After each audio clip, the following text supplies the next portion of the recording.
Assalamualaikum warahmatullahi wabarakatuh. Apa kabar semuanya? Semoga dalam keadaan sehat walafiat dan dimudahkan Allah segala urusannya. Berjumpa lagi kita pada pembelajaran kali ini. Selamat menikmati.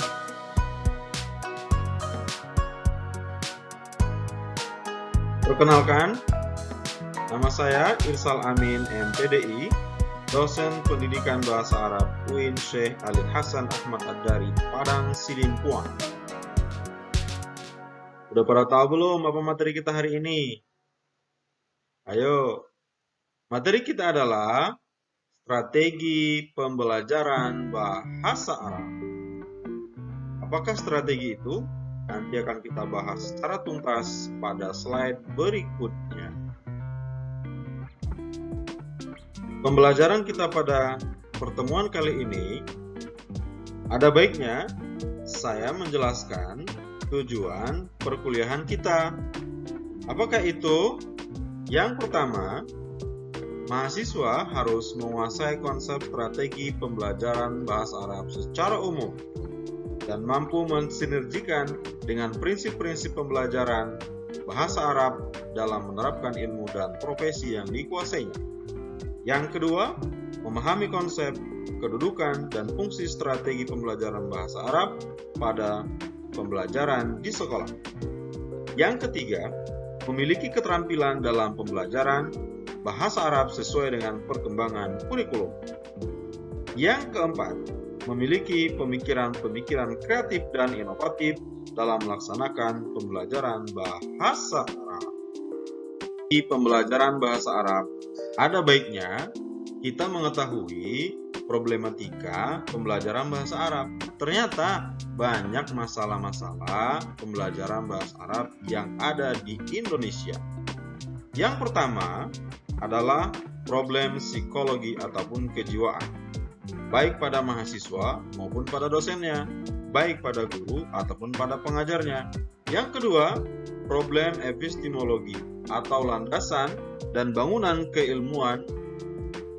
Yang selanjutnya, problem pada kurikulum. Ternyata isi, relevansi, dan integrasi masih kurang sinkron. Selanjutnya, masalah yang keempat adalah problem sosial kultural. Bahwasanya masih banyak masyarakat yang tidak begitu menyukai pembelajaran bahasa Arab. Kemudian, yang kelima, masalah ataupun problem politik kebahasaan. Ternyata bahasa Indonesia belum bisa menyesuaikan diri ataupun bahasa Arab belum bisa menyesuaikan diri dengan bahasa Indonesia oleh para penduduk yang ada di Indonesia. Selanjutnya, problem teknologi pendidikan. Perlu kita ketahui bahwa komputer, laptop, dan sebagainya itu lebih dominan menggunakan bahasa Inggris. Dan masalah yang selanjutnya adalah problem kontestasi atau konstelasi kompetisi global. Bahwasanya bahasa Arab belum menjadi bahasa internasional yang digunakan oleh masyarakat di berbagai dunia. Di awal adalah unsur-unsur pembelajaran bahasa Arab. Apa saja sih unsur-unsur yang ada dalam sebuah pembelajaran? Yang pertama, bahwasanya dalam pembelajaran itu terdapat pendekatan. Pendekatan ini adalah cara pandang guru ataupun dosen terhadap pembelajaran bahasa Arab atau cara pandang dia terhadap proses yang akan dilangsungkan. Yang kedua, terdapat di dalamnya strategi pembelajaran. Bahwasanya untuk melaksanakan pembelajaran itu membutuhkan strategi. Unsur selanjutnya adalah metode. Bahwa pembelajaran itu membutuhkan sebuah metode, langkah-langkah yang harus dilakukan oleh seorang guru dalam proses pembelajaran bahasa Arab. Kemudian, dalam pembelajaran juga terdapat teknik. Ini adalah cara guru menyampaikan dari langkah-langkah yang ada pada metode pembelajaran. Kemudian, unsur yang selanjutnya adalah materi ajar. Bahwa dalam pembelajaran itu, seorang guru dan siswa ataupun dosen dan mahasiswa membutuhkan materi ajar. Selanjutnya, evaluasi. Bahwa untuk mengetahui ketercapaian proses pembelajaran ataupun materi ajar sudah sampai kepada peserta didik, maka dibutuhkan evaluasi. Dan yang tidak kalah penting adalah guru dan siswa, dosen dan mahasiswa. Kenapa? Karena kedua unsur inilah unsur yang paling utama sehingga terjadi proses pembelajaran di dalam kelas. Nah, sekarang kita akan membahas tentang definisi dari strategi pembelajaran. Tetapi pada definisi ini kita harus membedakan antara istilah-istilah yang sering berdekatan dalam proses pembelajaran. Yang pertama, pendekatan pembelajaran merupakan sudut pandang guru dalam melihat pembelajaran secara utuh dan sudah menjadi keyakinan dalam melaksanakan kegiatan pembelajaran. Yang kedua, model pembelajaran. Bahwa model pembelajaran ini adalah miniatur yang mewakili pembelajaran yang sebenarnya dan bisa dijadikan guru sebagai pola pembelajaran. Selanjutnya, metode pembelajaran.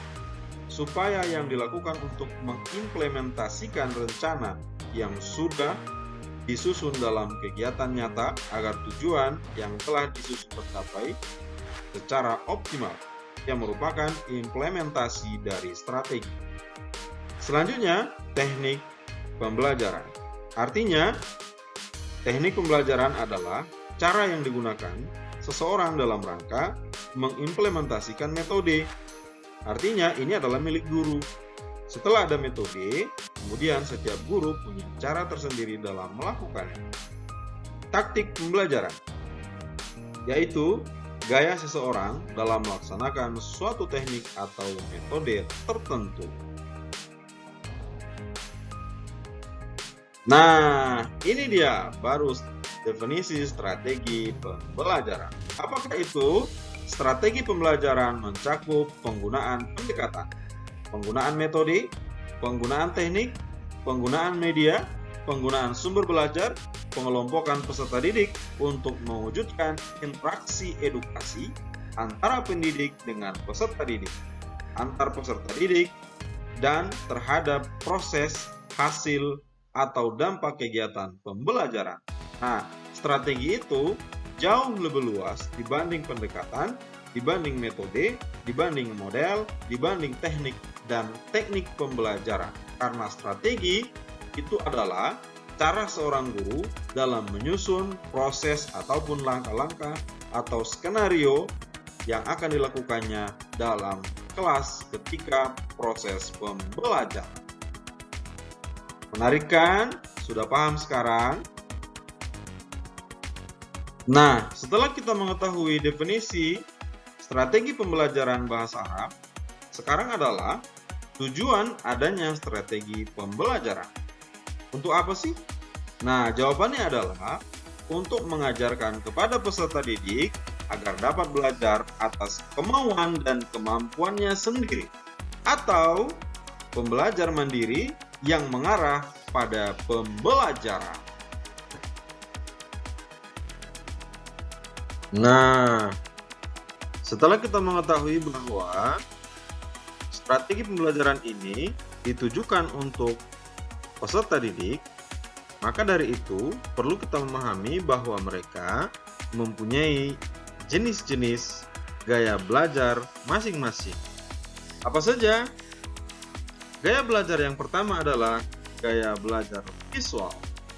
Gaya belajar ini adalah bahwa peserta didik mempunyai cara belajar tersendiri yang harus dilakukan secara visual. Yang kedua, gaya belajar auditori. Artinya, peserta didik ada yang senang hanya mendengar saja. Kemudian, gaya belajar kinestetik. Gaya belajar ini adalah gaya belajar siswa akan mudah memahami materi ajar ketika disampaikan menggunakan gerakan atau dia mengikuti gerakan tersebut. Selanjutnya, gaya belajar global. Artinya bahwa peserta didik itu bisa menentukan cara belajar apapun yang dilakukan oleh guru. Selanjutnya adalah gaya belajar analitik. Gaya belajar analitik adalah gaya belajar seorang siswa lebih kuat dalam menganalisis sesuatu. Artinya, hanya mendengar saja, seorang siswa tersebut bisa memahami materi ajar.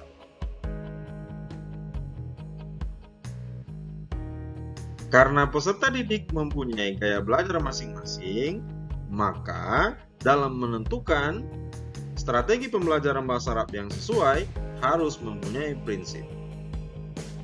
Prinsip yang pertama, sebuah strategi pembelajaran harus interaktif. Harus bisa menggabungkan kegiatan guru dan kegiatan peserta didik. Yang kedua, prinsip strategi pembelajaran adalah inspiratif. Inspiratif adalah strategi ini harus bisa memberikan inspirasi kepada peserta didik. Prinsip menyenangkan. Sebuah proses pembelajaran harus menyenangkan, bukan malah menjadikan peserta didik semakin acuh tak acuh. Selanjutnya, prinsip menantang. Sebuah strategi pembelajaran seharusnya harus memberikan tantangan-tantangan baru atau pengalaman-pengalaman baru bagi peserta didik. Kemudian, harus memberikan motivasi.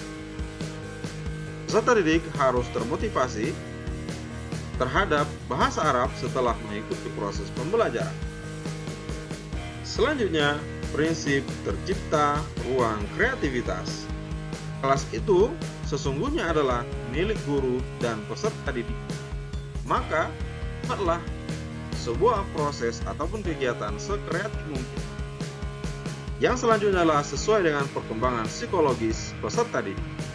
Guru tidak boleh egois dalam melaksanakan proses pembelajaran, harus mempertimbangkan psikologi ataupun perkembangan peserta didik.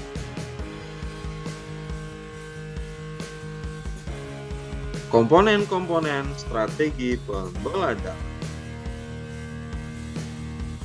Komponen dari strategi pembelajaran itu adalah tujuan pembelajaran, bahan pelajaran, kegiatan pembelajaran, metode, alat, sumber pelajaran, dan evaluasi. Nah, setelah kita mengetahui komponen-komponen strategi pembelajaran, selanjutnya adalah proses penerapan strategi pembelajaran. Bagaimana prosesnya? Yang pertama, kegiatan pra-instruksional meliputi motivasi, tujuan, tingkah laku. Selanjutnya, penyajian informasi, deskripsi pembelajaran, informasi, dan lain sebagainya. Kemudian, peran serta pembelajaran, artinya latihan dan umpan balik. Selanjutnya, melaksanakan tes, baik tes awal maupun di akhir pelajaran. Kegiatan selanjutnya adalah kegiatan tindak lanjut ataupun disebut dengan pengayaan, pendalaman, atau bentuk lainnya. Jenis-jenis strategi pembelajaran. Apa saja jenis-jenis strategi pembelajaran? Yang pertama, strategi pembelajaran langsung, direct instruction. Yang kedua, strategi pembelajaran tidak langsung, indirect instruction. Yang ketiga, strategi pembelajaran interaktif atau interactive instruction. Yang keempat, strategi pembelajaran melalui pengalaman. Yang kelima, strategi pembelajaran mandiri. Yang keenam, strategi pembelajaran kooperatif. Yang ketujuh, strategi pembelajaran inquiry. Ini semua adalah jenis-jenis strategi pembelajaran yang mungkin saja dilaksanakan atau diterapkan dalam proses pembelajaran bahasa Arab. Sehingga pembelajaran bahasa Arab itu pembelajaran yang menyenangkan. Implementasi strategi pembelajaran bahasa Arab. Bagaimana cara mengimplementasikannya? Caranya adalah yang pertama harus dilakukan perencanaan. Yang kedua, pengorganisasian. Yang ketiga, pengarahan. Yang keempat, pelaksanaan proses pembelajaran.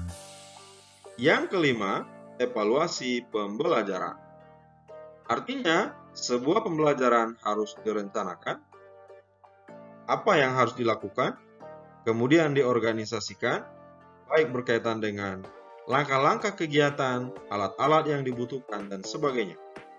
Baru kemudian diarahkan, artinya menentukan langkah-langkah yang harus dilalui, kemudian baru lakukan pembelajaran, dan kemudian dievaluasi. Nah, setelah kita mempelajari strategi pembelajaran bahasa Arab yang singkat ini, maka pada akhir pertemuan ini saya meminta kepada Ananda semua, jika ada hal-hal yang mungkin kurang jelas, maka dipersilahkan untuk bertanya.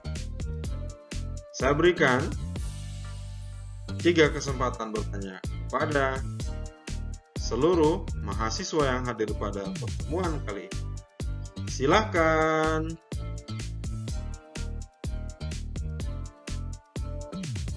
Nah, ini dia saat-saat yang ditunggu oleh seluruh mahasiswa atau peserta yang hadir pada pertemuan kali ini. Apa itu? Tugas. Apa tugas kita setelah pertemuan ini kita laksanakan? Tugasnya adalah setiap mahasiswa harus mencari definisi strategi pembelajaran bahasa Arab menurut para ahli sebanyak 10 definisi. Berikut dengan analisa Anda sendiri. Mudah-mudahan kalian semua bisa mengerjakan tugas ini dan saya berikan waktu selama 1 minggu dari sekarang. Selamat menikmati tugas. Alhamdulillah, kita sudah berada pada ujung pertemuan kita pada perkuliahan kali ini. Saya ucapkan terima kasih atas perhatian Anda dan partisipasinya pada perkuliahan ini. Mudah-mudahan Allah memberikan kesempatan kepada kita semua pada pertemuan selanjutnya. Terima kasih. Assalamualaikum warahmatullahi wabarakatuh.